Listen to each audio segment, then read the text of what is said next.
Welcome back to the Loom, where we turn powerful books into simple stories you will actually remember. If you are new here, hit the subscribe button to join us for a new story every single day. Today, we follow an aging master who was treated like a useless machine until he decided to pull off a disappearance that changed everything. A heavy iron pot sits over a hot coal fire, glowing a dull red. Inside, a perfect, hand-carved metal printing plate is slowly melting into a pool of gray lead. 6 months ago, the basement smelled of heavy oil, industrial acid, and damp coal. A sharp steel tool scraped against a cold copper plate, sending up tiny curls of shining metal. Silas worked under a single gas lamp, squinting through a small magnifying lens tied to his neck with a dirty string.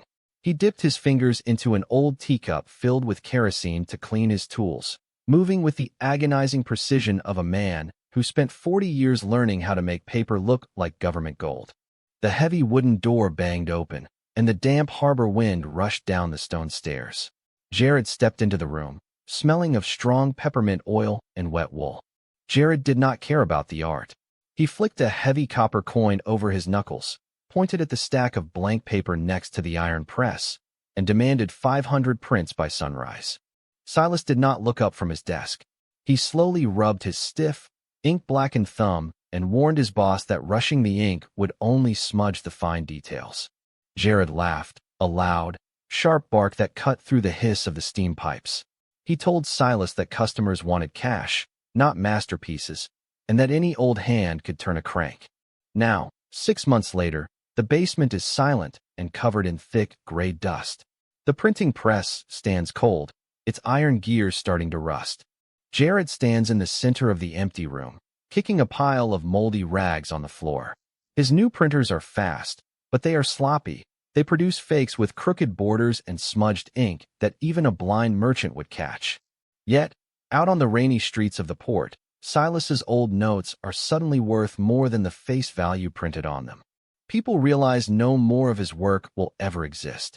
They are hiding his bills in desk drawers and showing them off like rare paintings.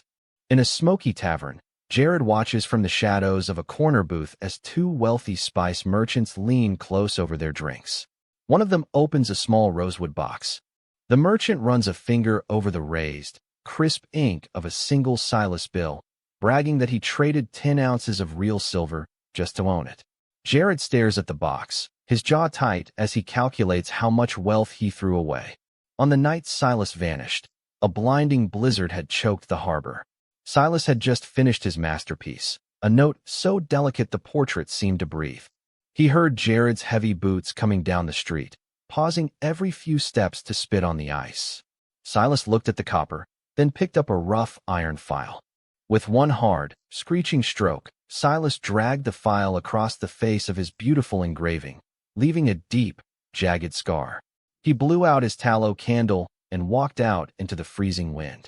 When Jared kicked the door open minutes later, he found only a ruined block of metal and snow blowing across the empty floor. In the present day, Jared tears the old shop apart, shattering ink bottles and ripping old ledger books. His hands strike a hidden latch under the desk drawer, and it pops open. Inside lies a single scrap of paper, an unfinished proof Silas had thrown away. Jared holds the scrap to the dusty window, holding his breath as his eyes trace the watermark. Jared brings the half-printed scrap to the city's richest collector, a man who lives in a stone mansion filled with imported marble statues. The collector's eyes grow wide. He offers 50 heavy gold coins for the single piece of paper because there will never be another. Jared takes the money, counts the heavy coins in his palm, and immediately hires a carriage to search the countryside. For 3 weeks, Jared follows rumors through dirty docks, mountain passes, and quiet villages. He pays off every carriage driver and stable boy who remembers an old man traveling alone. High in the frozen pine forests, where the wind smells of cold pitch and wet earth, Jared spots a thin thread of smoke rising from a small log cabin. Inside, Silas sits in a wooden chair, drinking weak chicory tea from a tin cup. He has no ink, no tools, and no copper plates. The door slams open, and Jared stands in the frame, his beaver fur collar covered in melting snow. Silas does not blink. He simply sets down his warm tin cup and waits. But Jared does not draw a weapon. Instead, he drops to his knees on the dirty pine needles of the cabin floor, looking up at his old engraver. He pulls a clean, blank sheet of Silas's custom flax paper from his coat and begs Silas to sign it. He explains that a single signed page is worth more than government gold, as long as it remains the only one. Silas sees the trade-off. Jared will pay for his safety and give him a life of comfort, but only if Silas agrees to one absolute condition. Silas can never touch an engraving tool again. If he creates even one new plate, his legend will lose its mystery, and his old bills will become common trash. Today, Silas lives in a grand, warm mansion funded entirely by Jared's gold.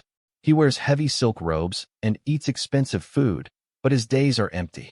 Every afternoon, he sits by a high window, using a silver butter knife to trace imaginary lines on his polished mahogany table, a wealthy prisoner of his own forced absence. Here's the cool part. This whole story comes from a famous book called The 48 Laws of Power by Robert Greene. It is inspired by Law 16, which is all about using absence to increase respect and honor. The characters of Silas and Jared are made up, but the rule they discovered is very real. If you enjoyed this, the book goes much deeper, and you can find a link to it in the description below. So what did this story teach us? The core lesson is simple. If you want your presence to matter, you must first teach people what it feels like to lose you. When Silas was always in the basement, producing endless work, Jared treated him like a machine. It was only when Silas ruined his plate and walked away that his boss realized his work was irreplaceable. But Silas made a mistake by letting his pride lock him into a golden cage. If you want to use this lesson the right way, use your absence to build respect, but never let it stop you from doing the things you love. What would you have done if you were in Silas's shoes? We all know that books are incredibly long, and with our busy lives, it is hard to find the time to read them all.